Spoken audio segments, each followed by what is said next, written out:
The first cloud rolled in over Manhattan just before dawn, golden and shimmering like a sunrise. No one understood what it was until it was too late. Commuters stumbled, eyes swollen, noses streaming, throats closing. Emergency rooms filled in hours, ventilation systems failed, and by noon, the eastern seaboard choked beneath a curtain of pollen thicker than any natural bloom. It wasn't just hay fever. It was war. Satellites picked up similar formations over Los Angeles, Sao Paulo, Tokyo, Lagos, Moscow. Coordinated release patterns, directed winds. Not nature. Not random. Human scientists scrambled. Meteorologists were useless. Biologists warned the pollen was engineered. Every grain laced with neuroallergenic spikes tailored to shut down human lungs. Within 24 hours, the death toll began. Hospitals reached capacity. Respirators were rationed. Filters clogged within minutes. Military bases fell under internal quarantine. Whatever this was, it was targeted. When the first Varelian broadcast arrived, it wasn't a message of conquest.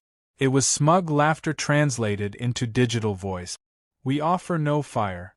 No steel. Only your own atmosphere, weaponized. Their ships didn't land. They didn't need to. Global defenses activated, too slow. Anti-air and orbital systems searched for missiles, fleets, weapons. None came. Instead, satellites observed kilometer-wide seed pods drifting from low orbit. Bioweapons launched silently, wrapped in cellulose. The Varelians hadn't invaded, they'd polluted. Earth's atmosphere became the battlefield, and the enemy knew humans had to breathe to fight.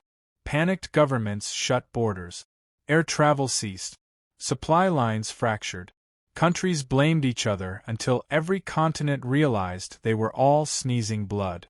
Scientists identified at least 12 distinct pollen strains. Each one adapted in real time. One targeted humans with asthma, another triggered seizures through olfactory nerve. The Varelians, orbiting out of reach, simply observed and documented. Then came the spike in over-the-counter antihistamine sales. Pharmacies were looted. Black markets formed around nasal sprays and epinephrine injectors. An underground pharmacist named her van Allergy Tank and sold Claritin by the case.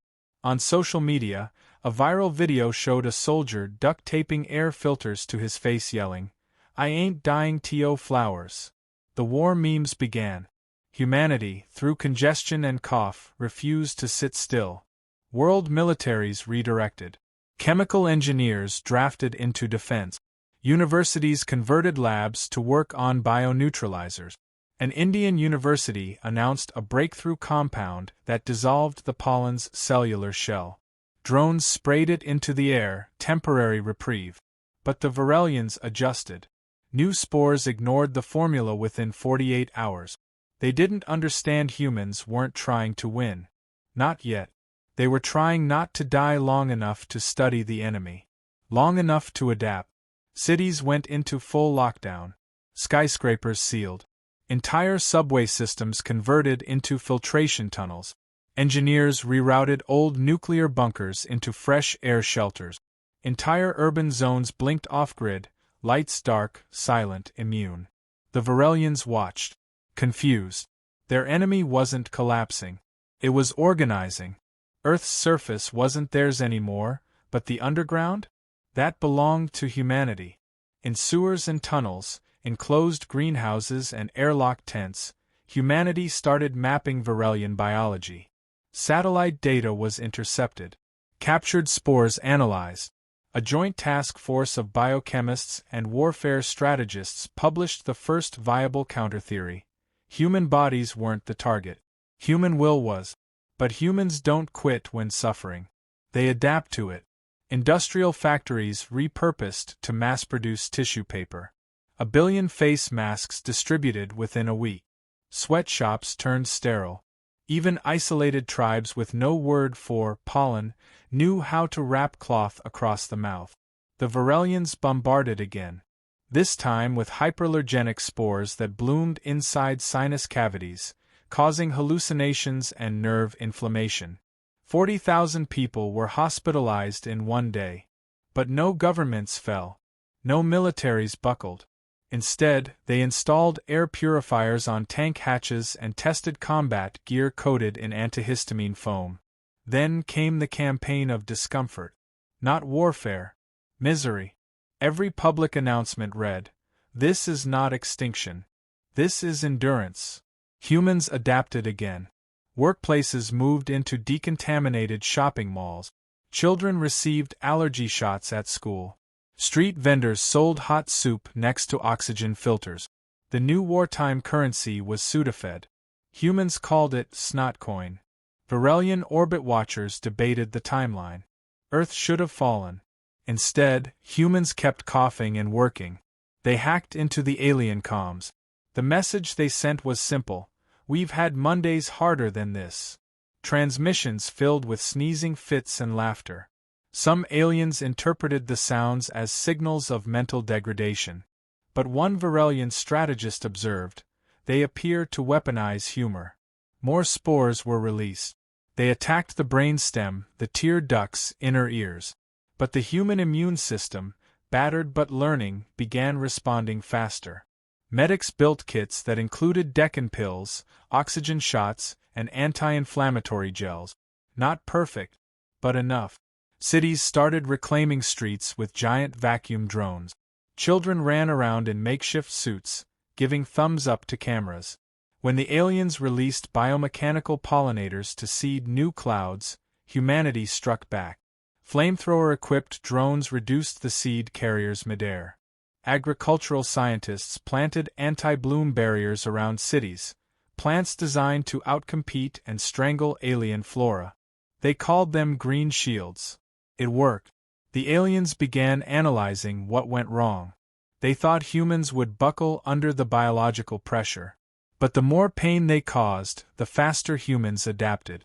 One Varelian commander was quoted in intercepted logs: "Their species suffers, fluently." By the 50th day, humans weren't just surviving. They were evolving. Athletes volunteered for gene therapy trials. Soldiers reported decreased reaction to spores. Antibody resistance tripled. Pollen no longer guaranteed hospitalization, just discomfort. Cities stood under hazy yellow skies, yet still ran subway trains. Factories lit up. Stadiums reopened under filtered domes. One underground radio broadcast said, "You wanted to drown us in our own mucus? We're building boats." The first orbital counterstrike plans were drawn. Humanity's aerospace engineers, hidden in hardened labs, designed low-atmo drones with cryo-dispersal systems. They would freeze the seed clouds at altitude. At the same time, genetic engineers created the first anti-spore parasite, a microbe designed to eat Varelian biodust. It was tested in sealed tunnels under Chicago. The spores collapsed into mush within 2 hours.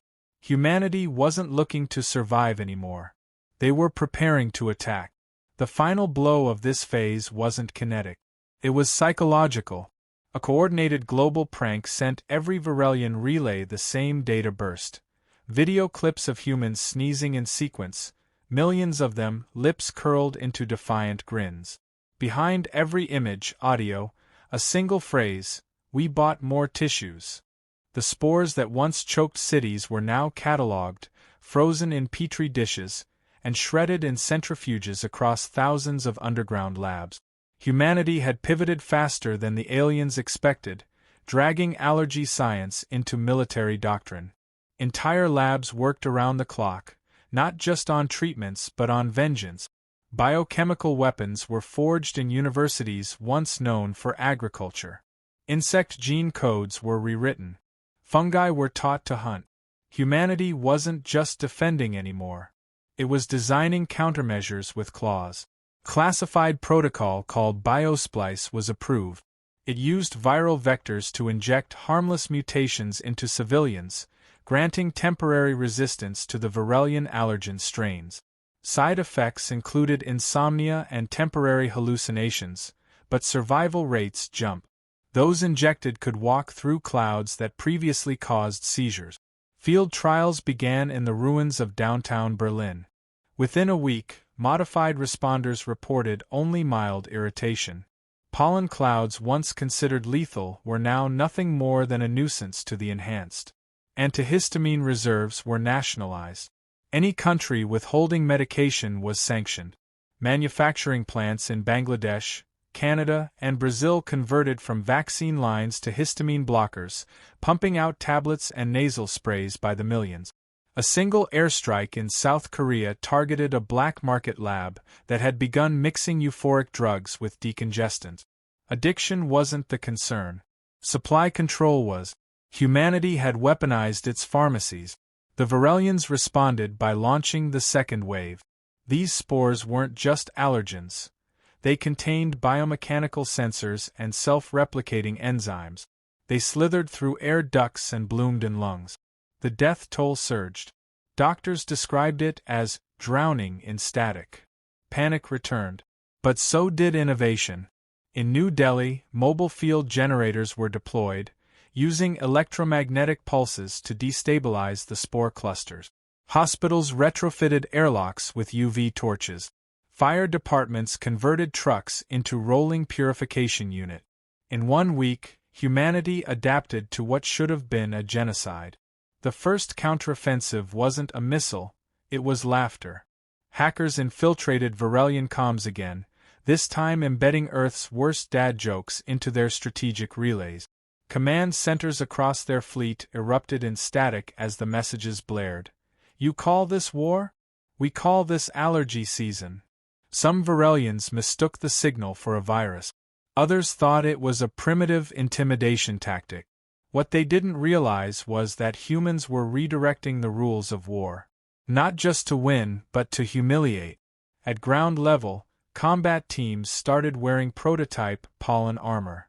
These suits weren't traditional metal, they were layered with nanofabric infused with neutralizing bacteria. Spores died on contact. These suits were ugly, bulky, and uncomfortable. Soldiers called them mucus tanks. But they worked. Cities began reclaiming airspace. Recon teams on foot deployed airborne drones that sprayed anti-spore clouds across rooftops and alleyways. But adaptation wasn't enough. Humanity wanted escalation. Operation Thunderlung launched from beneath the Himalayas. Engineers had developed aerosol drones designed to inject a custom virus into the upper atmosphere.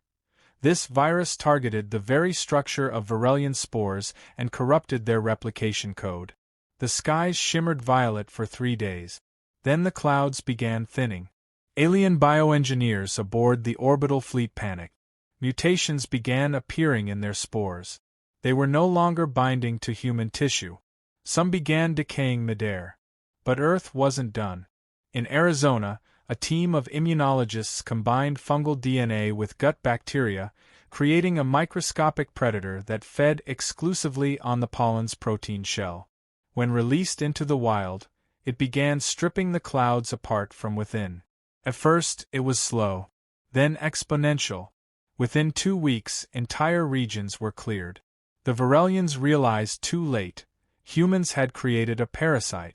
Every countermeasure launched from orbit now risked being eaten mid-drop. Varelian commanders debated direct assault. Tactical projections warned them it was too late. Human satellite defense grids were online. Atmosphere-to-space missiles began circling the planet like teeth. Still, the aliens deployed a third wave, ultraspores designed to bypass immune responses, rewriting neurological responses. Victims suffered paralysis, hallucinations, death by cardiac confusion. It was effective for about 48 hours. Then, the Chinese counter-strike team unveiled their answer: portable neural dampeners. Lightweight, cheap, mass-produced. Civilians carried them like flashlights.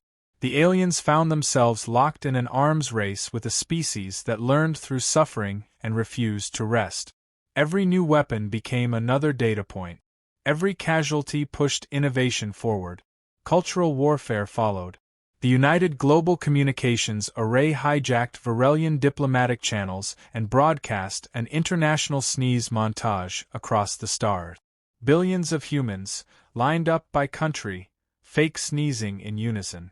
The sound echoed into deep space. Alien species watching from afar began questioning which side had truly lost control. Meanwhile, Earth coined a phrase that became war doctrine: "They made us cry. Now we make them bleed." Humans weren't just adapting biologically, they were evolving psychologically. The war had unified Earth. Old enemies shared cure formulas. Pharmaceutical giants published open-source research. Information flowed faster than spores. Artificial intelligence platforms designed vaccines in hours, tested in simulation by the millions. Side effects were ignored. Nothing was worse than extinction. Pain became just another stimulus to route around. Soldiers volunteered for enhanced exposure. Entire battalions inhaled microdoses daily until their bodies stopped reacting. They were dubbed dry noses and sent into red zones where Varelians believed no life could survive. They built forward bases, radio towers, weapon caches, all under clouds designed to kill. They planted flags in pollen fields. They didn't sneeze once. In orbit, the Varelians analyzed footage. Humans were no longer human. They had turned suffering into strategy, misery into a map, disease into defiance. But Earth had one final adaptation plan.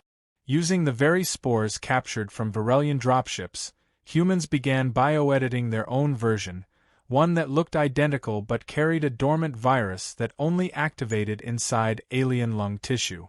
It was named Blue Spores, after the streaks of ozone they left trailing.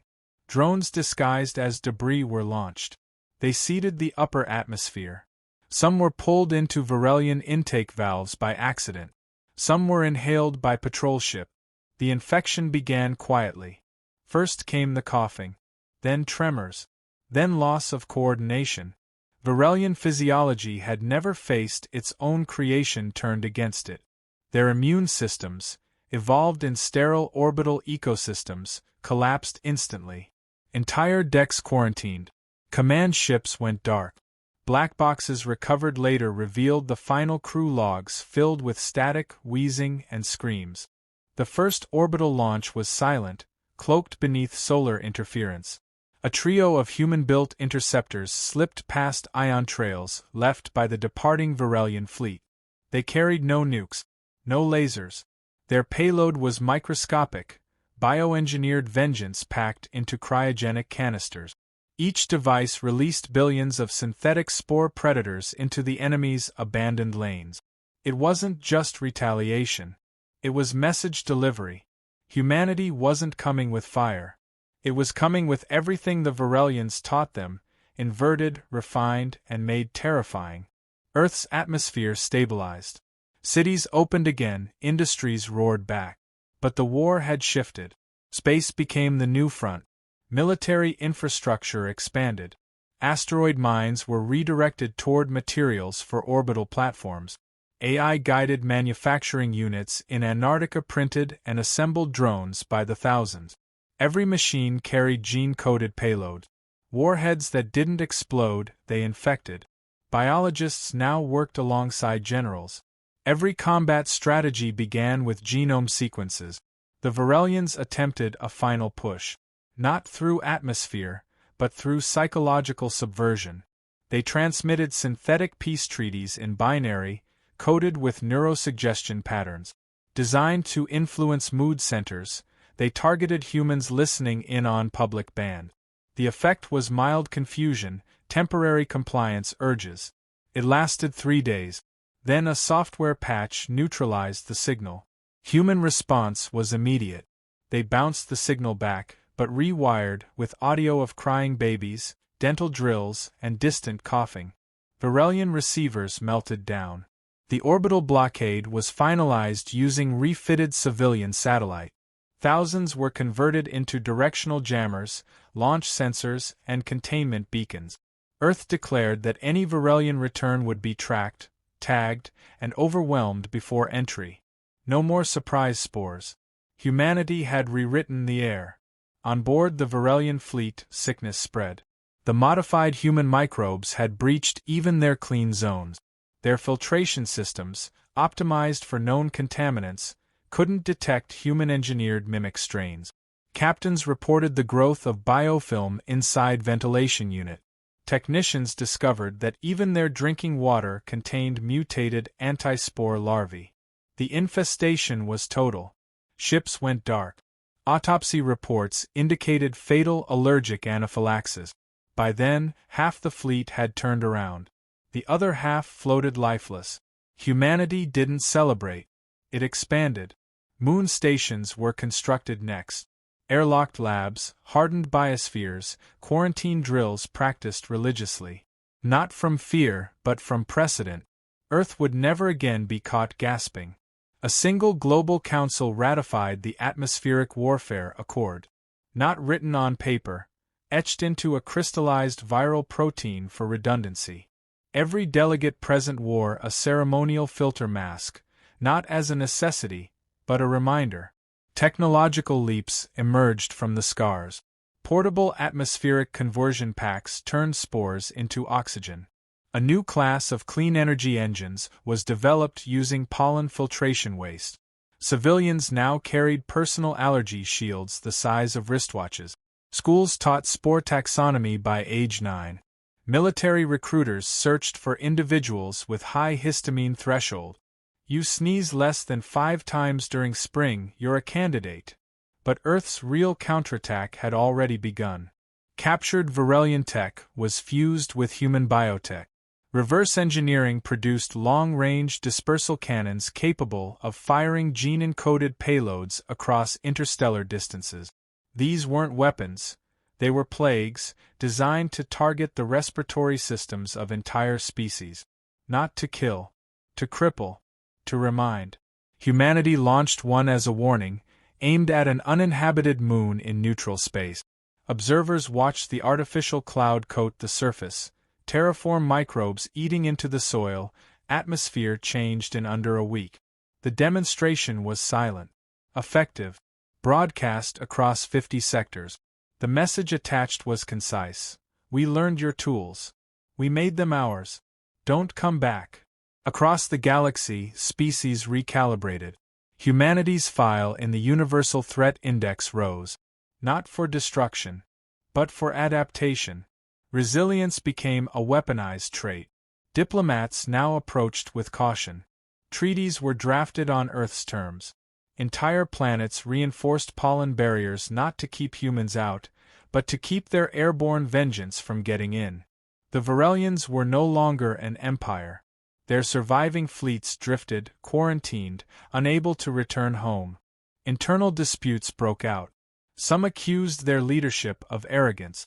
Others studied human media, trying to decode how a species turned illness into infrastructure, discomfort into doctrine. The few scientists left among them submitted one final report. They survived because they expect pain. They weaponize inconvenience. They are not optimized. They are obsessed with surviving whatever tomorrow brings. Earth built its first interstellar carrier fleet within 6 months. No weapons listed on manifest, but the hulls carried thousands of gene libraries. Every spore Earth had ever encountered, mapped, tested, and stored. Every counteragent, every mutated response. The ships weren't designed to fight. They were designed to end biological warfare before it began.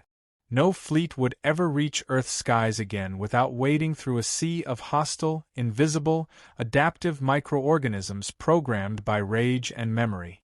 On the ground, life resumed. Children born during the war grew up immune to half the old allergens. Medicine cabinets shrank. The flu disappeared. Entire vaccine protocols were automated. Humanity had taken sickness, bent it to purpose, and made its body stronger. The war left no statues. Only reinforced walls and airtight buildings. Hospitals became academies. Pharmacies became strategic reserve. Every skyscraper contained backup filtration. Every airport included DNA scans. When asked why such measures remained in peacetime, the global answer remained the same. So no one forgets.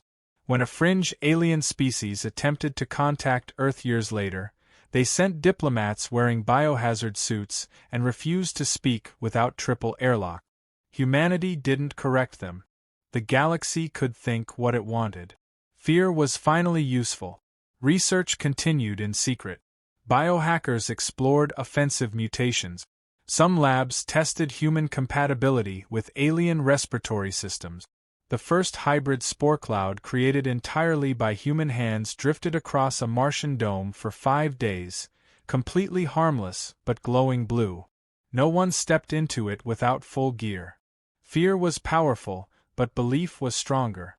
The myth of Earth, the species that turned allergy into artillery, was alive. On the anniversary of the first pollen strike, no ceremonies were held. No flags waved. Instead, Earth went quiet. Everyone inhaled. No burning in the lungs. No itch in the eyes. The silence was not peace. It was proof. Proof that Earth could suffer, survive, and retaliate with more than weapons. It could rewrite the rules of war using something as stupid, as small, as irritating as a sneeze. That was the real victory. Not the cleared skies. Not the dead fleet. But the knowledge that if the stars brought war again, Earth wouldn't just fight back.